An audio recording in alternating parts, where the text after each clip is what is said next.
नमस्कार, मैं ज्योति निषाद। चलिए पढ़ते हैं खबरों की ओर। रायपुर में मुख्यमंत्री विष्णुदेव साय से विधानसभा परिसर स्थित कार्यालय में भारत सरकार के भूमि संसाधन विभाग के सचिव मनोज जोशी ने सौजन्य भेंट की। इस अवसर पर भू अभिलेख प्रणाली को सुदृढ़ करने पर भूमि संरक्षण में तकनीकी नवाचार को शीघ्र निराकरण को लेकर विस्तृत चर्चा हुई। बैठक में राजस्व मंत्री टंकाराम वर्मा उपस्थित रहे। वहीं मुख्यमंत्री विष्णुदेव साय ने कहा कि राज्य सरकार भू राजस्व दस्तावेजों को अद्यतन करने और आवश्यक सुधार के लिए पूरी प्रतिबद्धता के साथ कार्य कर रही है। उन्होंने कहा, राजस्व रिकॉर्ड जितने व्यवस्थित होंगे, राजस्व न्यायालयों में मामलों का निपटारा उतना ही शीघ्र और प्रभावी रूप से हो सकेगा। उन्होंने ये भी स्पष्ट किया कि भूमि अभिलेखों में सुधार संबंधित केंद्र सरकार की सभी पहल के साथ राज्य सरकार कंधे से कंधा मिलाकर चले, ताकि प्रणाली और अधिक प्रभावशाली व जनहितकारी बन सके। केंद्रीय भूमि संसाधन सचिव मनोज जोशी ने बताया कि छत्तीसगढ़ में भू अभिलेखों की स्थिति अपेक्षाकृत बेहतर है और राज्य सरकार के सक्रिय सहयोग से इसमें और अधिक सुधार लाया जा रहा है।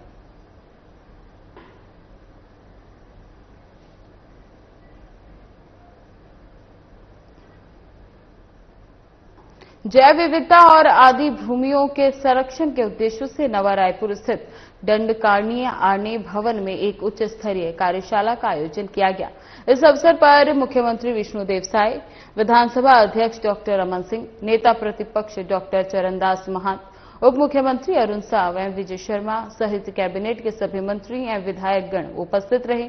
वहीं मुख्यमंत्री विष्णुदेव साय ने कार्यशाला को संबोधित करते हुए कहा कि विकसित छत्तीसगढ़ की परिकल्पना केवल आधारभूत ढांचे के विकास से नहीं, बल्कि पर्यावरणीय संतुलन और जैविक विविधता की रक्षा से ही पूरी हो सकती है।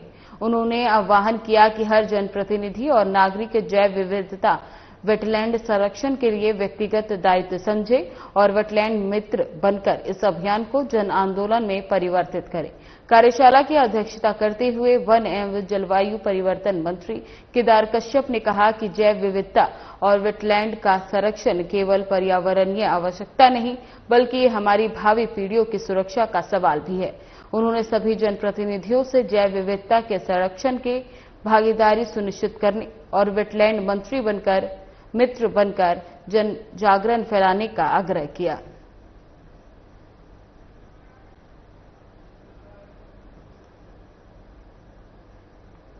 रायपुर में राहुल गांधी की आदिवासी नेताओं से मुलाकात पर वन मंत्री केदार कश्यप का बयान सामने आया, जहां केदार कश्यप ने कहा कि दीपक बैज छत्तीसगढ़ के कांग्रेस विधायकों को दिल्ली में युवराज राहुल गांधी को से ये न्याय योद्धा के रूप में प्रदर्शित करता है। दीपक बैज और मोहर मरकाम इसके संदर्भ में आदिवासियों के हितों की बात कभी नहीं कर पाते थे। जिस तरीके से अत्याचार होता था, कभी उन्होंने प्रश्न नहीं उठाया और ना ही आवाज उठाई।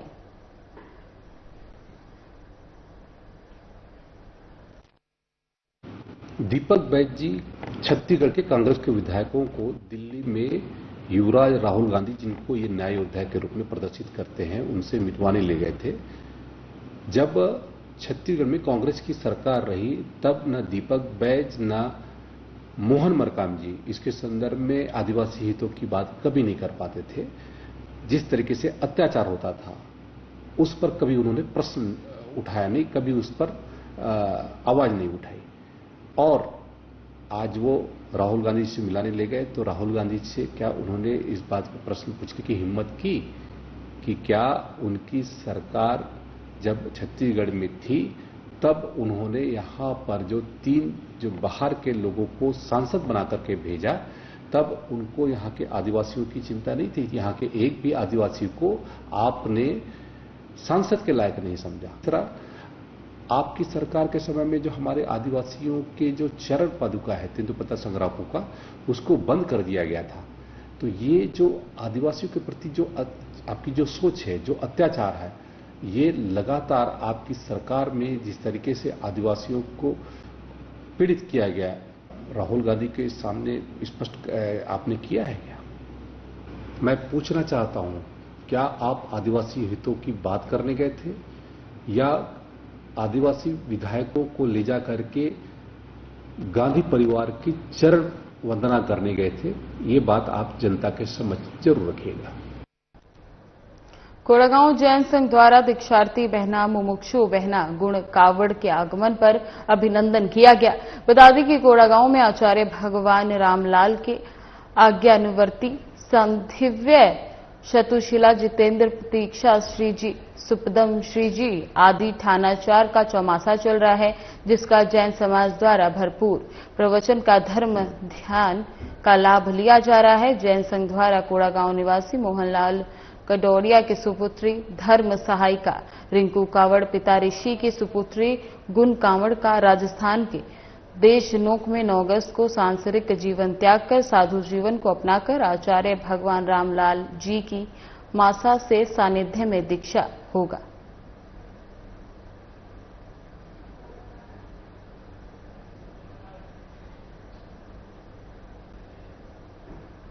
कोड़ागांव में कलेक्टर नुपुर राशि पन्ना ने आज पुलिस अधीक्षक वाई अक्षय कुमार के साथ धान संग्रहण केंद्र पहुंचकर शेष धान के उठाव के संबंध में आवश्यक निर्देश दिए। इस दौरान उन्होंने संग्रहण केंद्र कोड़ागांव और जोबा में उठाव के लिए शेष धान की मात्रा की जानकारी ली और उठाव की सुनिश्चित व्यवस्था के लिए डीएमओ खाद्य अधिकारी को निर्देशित किया। वहीं उन्होंने शेष संग्रहित धान को बारिश से बचाव और उठाव की आवश्यक व्यवस्था कराने को कहा और संग्रहण केंद्र के मार्ग में सुधार कार्य करने को कहा ताकि वाहनों की आवाजाही में दिक्कत न हो।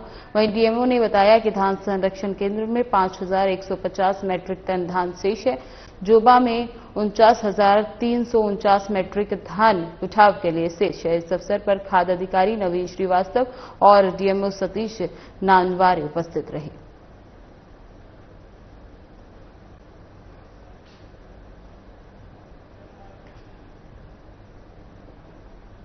रायपुर में कलेक्टर डॉक्टर गौरव सिंह ने रेड क्रॉस सभा कक्ष में ई ऑफिस प्रणाली का विधिवत शुभारंभ किया। डॉक्टर सिंह ने कहा कि शासन की मंशा के अनुरूप जिले के सभी शासकीय कार्यालयों और विभागों की कार्यप्रणाली को डिजिटल और पारदर्शी बनाने के लिए ई ऑफिस एक अहम कदम है। उन्होंने बताया कि ई ऑफिस प्रणाली से न केवल दस्तावेजों की डिजिटल ट्रैकिंग और प्रसंस्करण आसान होगा, साथ ही इस पहल से शासकीय कार्यों में पारदर्शिता के साथ साथ समयबद्धता और दक्षता सुनिश्चित होगी। इसके साथ ही कहा कि ई ऑफिस प्रणाली के सुचारू संचालन के लिए जिले में अधिकारियों और कर्मचारियों को प्रशिक्षण भी प्रदान किया गया है ताकि इस प्रणाली की गुणवत्तापूर्ण क्रियान्वयन सुनिश्चित किया जा सके।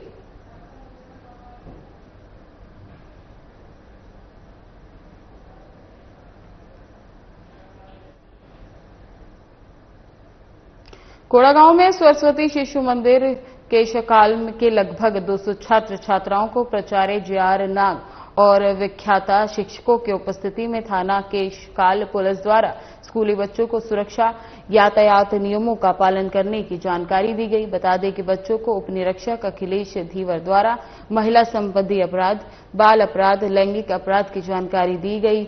साथ ही साइबर अपराध जैसे अनजान व्यक्ति के ओटीपी न शेयर करने, अनजान से व्हाट्सएप कॉलिंग न करने, करोड़पति लॉटरी के झांसे में न आने के संबंधी में जानकारी दी गई और कोई ठगी हो जाने पर टोल फ्री नंबर 1930 में कॉल करके जानकारी दी भी गई।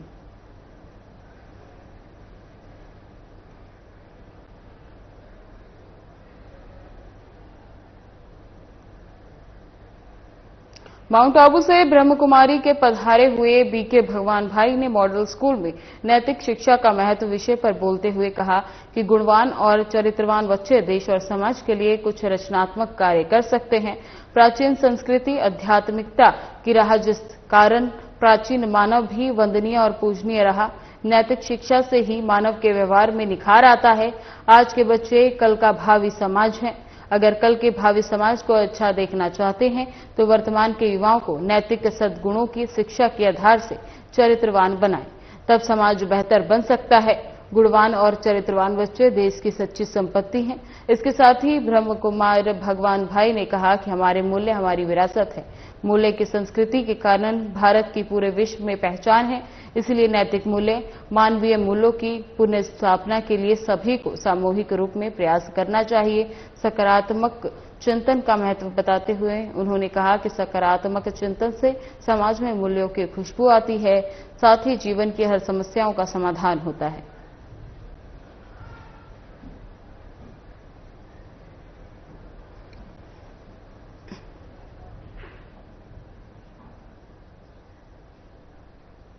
बलरामपुर जिले के शंकरगढ़ थाना क्षेत्र से एक मामला सामने आया, जहां खेत में काम करने के दौरान आकाश से बिजली की चपेट में आने से किसान सुरेंद्र कुजूर की मौत हो गई। वहीं घटना की सूचना मिलने पर पुलिस ने शव को कब्जे में लेकर पोस्टमार्टम के लिए भेज दिया और मामले की जांच शुरू कर दी।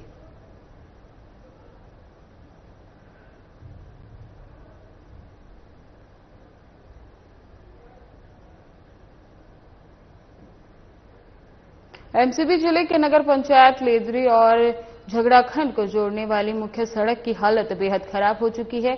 2 किलोमीटर लंबी सड़क SECL हसदेव क्षेत्र द्वारा 4 साल पहले बनवाई गई थी और पिछले साल इसका रिपेयरिंग कार्य भी किया गया था। बावजूद इसके अब हर 50 से 100 मीटर की दूरी पर बड़े बड़े गड्ढे बन गए हैं, जिससे लोगों को आवागमन में भारी परेशानी हो रही है। ये मार्ग न केवल नगर पंचायत को मनेंद्रगढ़ शहर से जोड़ता है, बल्कि रोजाना स्कूल, बसों, एम्बुलेंस और अधिकारियों को भी आने जाना इसी रास्ते से होता है। जिम्मेदार अधिकारियों के अनदेखे से सड़क की हालत दिन ब दिन बिगड़ती जा रही है। Civil staff officer Om Prakash Singh ने बताया कि 1 करोड़ रुपए की लागत से टेंडर निकाला गया है और बारिश के बाद निर्माण होगा। स्थानीय लोगों का कहना है कि अधिकारी शायद किसी बड़ी दुर्घटना का इंतजार कर रहे हैं।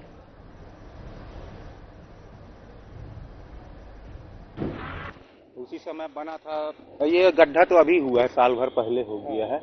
इसके वजह से सर यहाँ से गाड़ी ले जाते हैं, बच्चे लोग रहते हैं तो डर रहता है बच्चे लोग का भी। यहाँ से गाड़ी पट्टी से चढ़ा के ले जाते हैं। कितने लोग बचे भी हैं ये गड्ढे के कारण एक्सीडेंट होने से। किसके द्वारा बनाया गया था? ये SECL द्वारा बना हुआ था। हाँ, SECL। हर जगह गड्ढा हो गया है। हाँ जी सर, हर जगह गड्ढा हो गया है। वहाँ पास भी पक्का रोड है, अभी कोटा के पास बहुत भयानक गड्ढा हुआ है। हादसा का डर रहता है? जी सर, हादसा का डर रहता है, स्लिप विलिप करने का डर रहता है। यहाँ कल एक गाड़ी वाला गया, बहुत स्पीड से गया, डगमगा गया था यहीं पास सर।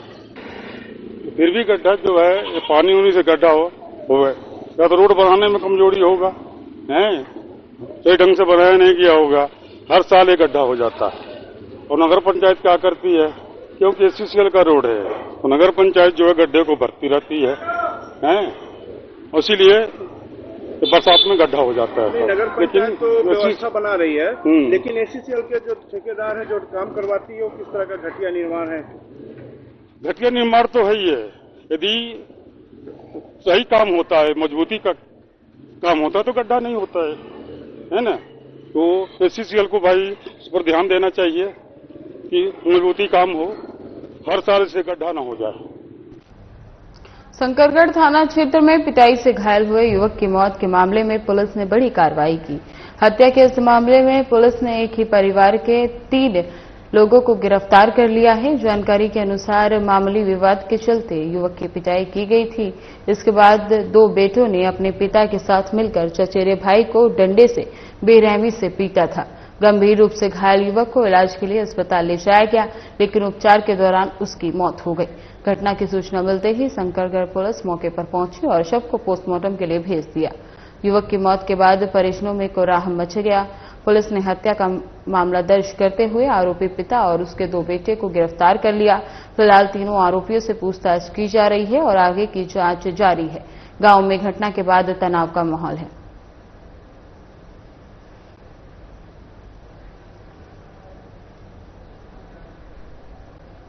नर्मदा क्लब में आयोजित रोजगार मेले में केंद्रीय मंत्री शिवराज सिंह चौहान ने कहा कि प्रधानमंत्री नरेंद्र मोदी का विजन भारत के लिए प्रधान है। विकसित भारत के निर्माण का महायज्ञ उनके नेतृत्व में चल रहा है। सभी क्षेत्रों में व्यापक काम हो रहा है। रोजगार की दृष्टि से देखें तो पीएम का ये कार्यकाल स्वर्णिम काल है। 25 करोड़ से ज्यादा लोग गरीबी रेखा के ऊपर आ चुके हैं। उन्होंने गरीबी को जड़ से उखाड़ कर फेंक दिया। डायरेक्ट अपॉइंटमेंट हो या इनडायरेक्ट, इसे सीधे रोजगार की दृष्टि से देखा जा रहा है। शासकीय सेवाओं में 10 लाख से ज्यादा नौजवानों को नियुक्ति पत्र देकर रोजगार दिया जा चुका है, जिसमें से 51,200 से ज्यादा को आज रेलवे सहित विभिन्न विभागों में सीधे शासकीय सेवा में सम्मिलित किया गया, और वो भी बिना पर्ची और बिना खर्ची के। इस दौरान मंत्री विश्वास सारंग ने बताया कि रोजगार विकसित भारत के निर्माण में सबसे अहम अंग है। प्रधानमंत्री रोजगार के क्षेत्र में दिन रात को काम कर रहे हैं।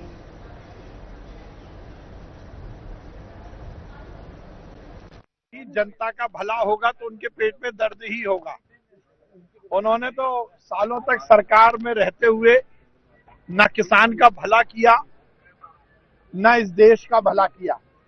अब यदि हमारी सरकार नरेंद्र मोदी जी के नेतृत्व में हर एक वर्ग के कल्याण में लगी है तो टंगड़ी अड़ाकर इस तरह से हर एक योजना का विरोध करना, ये राहुल जी और कांग्रेस की आदत है। पर ये जनता है, सब समझती है कांग्रेस की इतनी बदतर स्थिति का कारण भी है। प्रधानमंत्री श्रीमान नरेंद्र मोदी जी का विजन भारत के लिए वरदान है। विकसित भारत के निर्माण का महायज्ञ उनके नेतृत्व में चल रहा है। सभी क्षेत्रों में बहुत व्यापक काम हो रहा है। रोजगार की दृष्टि से देखें तो मोदी जी का ये कार्यकाल स्वर्णिम काल है। 25 करोड़ से ज्यादा लोग गरीबी की रेखा के ऊपर आ चुके हैं। उन्होंने गरीबी को जड़ से उखाड़ के फेंक दिया है। डायरेक्ट एम्प्लॉयमेंट हो या इनडायरेक्ट, अगर सीधे रोजगार की दृष्टि से देखें शासकीय सेवाओं में तो 10 लाख से ज्यादा नौजवानों को ऐसे नियुक्ति पत्र देके रोजगार दिया जा चुका है। उनमें से 51,000 को आज 51,200 से ज्यादा रेलवे सहित विभिन्न विभागों में सीधे शासकीय सेवा में सम्मिलित किया गया है, और वो भी बिना पर्ची और बिना खर्ची के। मतलब पूरी तरह से ट्रांसपेरेंट, योग्यता के आधार पर। इन सब नौजवानों को बहुत शुभकामनाएं। ये रोजगार केवल इनके लिए नहीं है, विकसित भारत के निर्माण में ये भी प्रधानमंत्री जी के सहयोगी के रूप में दिन और रात काम करेंगे। और प्रधानमंत्री जी के इस विजन के लिए, इस सोच के लिए उनको बहुत बहुत धन्यवाद। हाँ नमस्कार। आज देश भर में रोजगार मेला का आयोजन किया जा रहा था। इसी क्रम में भोपाल मंडल में भी यहाँ पे रेलवे को संयोजक बनाया गया है। जैसा आप सबको मालूम है, यहाँ पे 267 लोगों का यहाँ पे आज नियुक्ति पत्र दिया गया है, जिसमें लगभग 200 रेलवे के हैं। ये कोटा मंडल से भी हैं और यहाँ जो रेलवे वर्कशॉप है उसको भी इंक्लूड किया गया है। और बाकी अलग संस्थान भी हैं, जैसे बैंक के हैं, CISF है, बोटानिकल सर्वे है। तो यहाँ पे एक कार्यक्रम हुआ। यहाँ पे हमारे शिवराज सिंह जी चौहान आए थे और भी यहाँ पे गणमान्य अतिथि आए थे। तो एक अच्छा कार्यक्रम हुआ। लोगों को एक प्रोत्साहन भी मिला कि लोगों ने, प्रधानमंत्री जी ने भी अपना वक्तव्य दिया।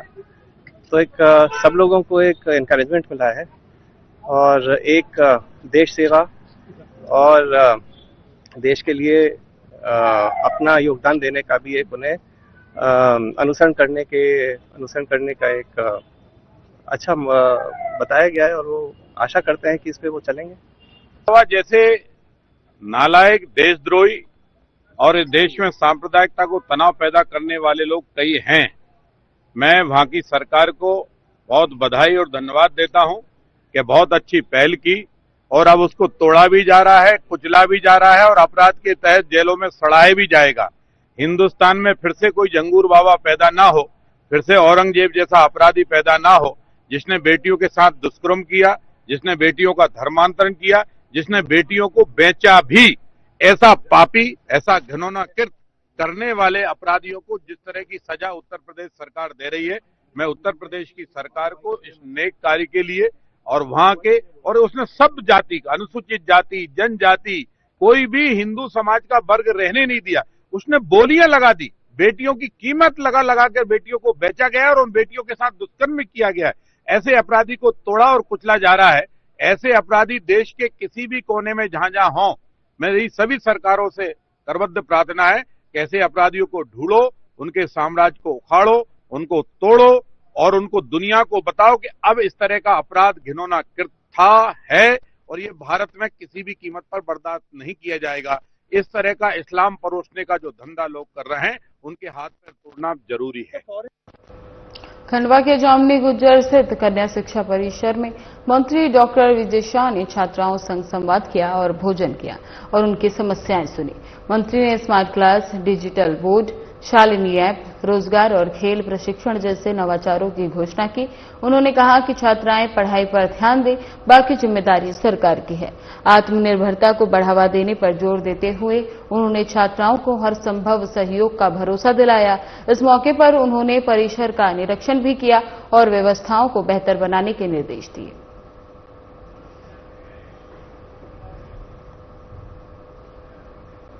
रविंद्र भवन में पूरे प्रदेश से बैंक मित्र प्रथम महासम्मेलन में शामिल होने के लिए भोपाल पहुंचे। इस दौरान बैंक एम्प्लॉइज एसोसिएशन के अध्यक्ष वीके शर्मा ने बताया कि यहां सभी बैंक मित्र अपनी समस्याओं के बारे में मंथन कर रहे हैं।